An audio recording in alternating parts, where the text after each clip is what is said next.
आज हम ईरान और इजराइल के बीच के जो तनाव भरे रिश्ते हैं उन पर थोड़ी विस्तार से चर्चा कर रहे हैं। हाँ, ये कोई आमने सामने की लड़ाई नहीं है, ये बहुत ही पेचीदा मामला है, दशकों पुराना। सही कहा।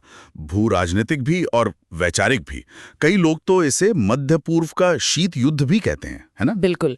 और हमारे पास जो जानकारी है, जो स्रोत है, वो इसकी पूरी कहानी बताते हैं, इतिहास, अहम मोड़ और आज क्या चल रहा है। तो हमारा मकसद यही है कि इन स्रोतों से खास बातें निकालकर इस उलझे हुए रिश्ते को थोड़ा आसान बनाया जाए समझने में। और ये समझना जरूरी है क्योंकि ये तनाव पिछले 40 साल से इस पूरे इलाके को आप कह सकते हैं शक्ल दे रहा है। इसका असर बहुत गहरा है। अच्छा, एक बात जो मुझे हमेशा थोड़ी चौंकाती है, जो स्रोतों में भी आती है, 1979 की क्रांति से पहले वाली बात। हाँ, कि तब ईरान और इजराइल के रिश्ते दोस्ताना थे।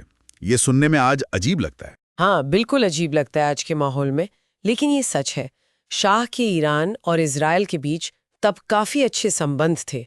असल में ईरान इजराइल को तेल भी देता था और खुफिया जानकारी भी साझा होती थी। अच्छा, खुफिया जानकारी भी? जी हाँ, शाह का ईरान एक गैर अरब ताकत था और इजराइल उसे अरब देशों के सामने एक जरूरी साथी की तरह देखता था। ये सिर्फ नाम के रिश्ते नहीं थे, काफी गहरा सहयोग था। लेकिन फिर जैसा हमने कहा, 1979 में इस्लामी क्रांति हुई और सब कुछ पलट गया। एकदम। वो एक वाटरशेड मोमेंट था। अयातुल्ला खुमैनी के आते ही ईरान की विदेश नीति 180 डिग्री घूम गई। इजराइल को छोटा शैतान कहा गया, सारे संबंध खत्म। और फिर इजराइल विरोधी गुटों का समर्थन शुरू हुआ। हाँ, फौरन फिलिस्तीनी गुटों और दूसरों को खुला समर्थन।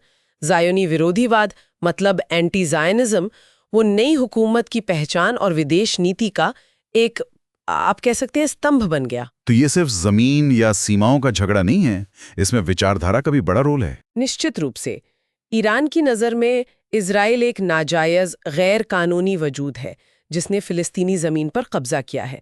इसीलिए वो जिसे प्रतिरोध का अक्ष या एक्सिस ऑफ रेजिस्टेंस कहते हैं, जिसमें हिजबुल्लाह, हमास, सीरिया शामिल हैं, उसे मजबूत करता है। और इजराइल के लिए ईरान? इजराइल ईरान को अपने अस्तित्व के लिए सबसे बड़ा खतरा मानता है। उसके लिए ईरान का परमाणु कार्यक्रम और उसकी सरहदों पर जो हथियारबंद गुट हैं जिन्हें ईरान से मदद मिलती है, वो सबसे बड़ी चिंता है। इसी परमाणु कार्यक्रम को लेकर तनाव बहुत ज्यादा रहा है। हाँ, बहुत ज्यादा। ईरान का यूरेनियम संवर्धन कार्यक्रम हमेशा शक के घेरे में रहा है। डर यही कि वो परमाणु हथियार बना सकता है। इजराइल ने हमेशा इसका विरोध किया है, कूटनीतिक तौर पर भी और कई रिपोर्ट्स के मुताबिक गुप्त कार्रवाइयों से भी। जैसे वो स्टक्सनेट वायरस वाली बात। हाँ, स्टक्सनेट वायरस या फिर नतांज परमाणु प्लांट में हुए धमाके, ये सब उसी तरफ इशारा करते हैं। 2015 में जो परमाणु समझौता हुआ था, JCPOA, उससे थोड़ी नरमी आई थी, लेकिन 2018 में अमेरिका उससे बाहर निकल गया। बिल्कुल। और उसके बाद तनाव फिर बढ़ गया।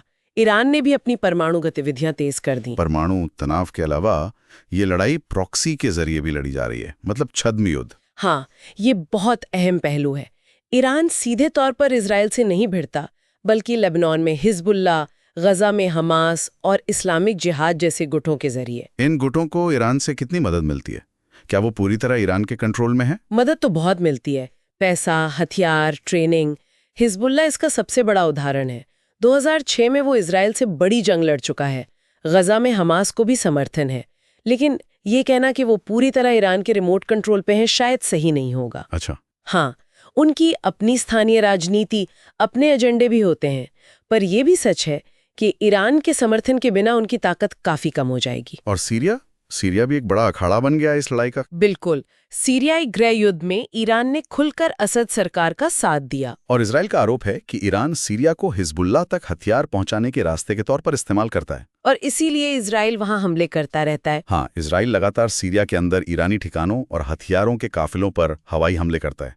ये एक तरह का शैडो वॉर है जो पर्दे के पीछे चलता रहता है। इसमें साइबर हमले भी शामिल हैं, समुद्री जहाजों पर हमले, खुफिया ऑपरेशन, हत्याएं भी। जैसे वो ईरानी परमाणु वैज्ञानिक की हत्या। हाँ, 2020 में मोहसिन फखरीजादे की हत्या, जिसका शक इजराइल पर गया था। ये सब उसी खुफिया जंग का हिस्सा है। हाल के सालों में एक और बड़ा बदलाव आया, अब्राहम समझौते। जी, 2020 में जब यूएई, बहरीन, मोरक्को, सूडान ने इजराइल के साथ रिश्ते सामान्य किए, ईरान के लिए ये एक बड़ा कूटनीतिक झटका था। वो इसे कैसे दिखता है? ईरान इससे फिलिस्तीनी मुद्दे के साथ एक तरह का धोखा मानता है और उसे लगता है कि यह उसे अलग थलग करने की कोशिश है।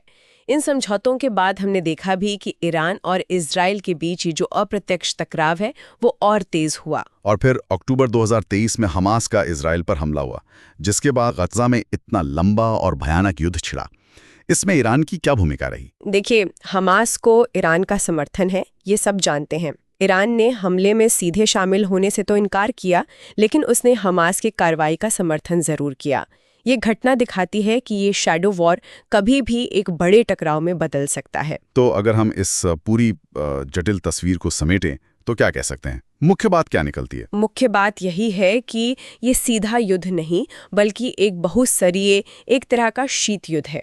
प्रॉक्सी गुटों, तकनीक, खुफियागिरी और गहरी वैचारिक दुश्मनी के जरिए लड़ा जाने वाला युद्ध, और खतरा हमेशा बना रहता है। किस चीज का खतरा? एक बड़े सीधे टकराव का, खासकर सीरिया में ईरान की मौजूदगी और लिबनान में हिजबुल्लाह के पास जो हजारों रॉकेट हैं, उनको देखते हुए।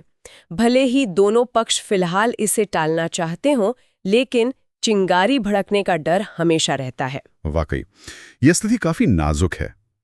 आखिर में एक सवाल मेरे मन में आ रहा है, और शायद ये सोचने वाली बात भी है। भविष्य में क्या होगा? ये जो अब्राहम समझौते जैसे नए समीकरण बन रहे हैं, या क्षेत्र में जो नए गठबंधन उभर रहे हैं, वो इस पुरानी दुश्मनी को कैसे बदल सकते हैं?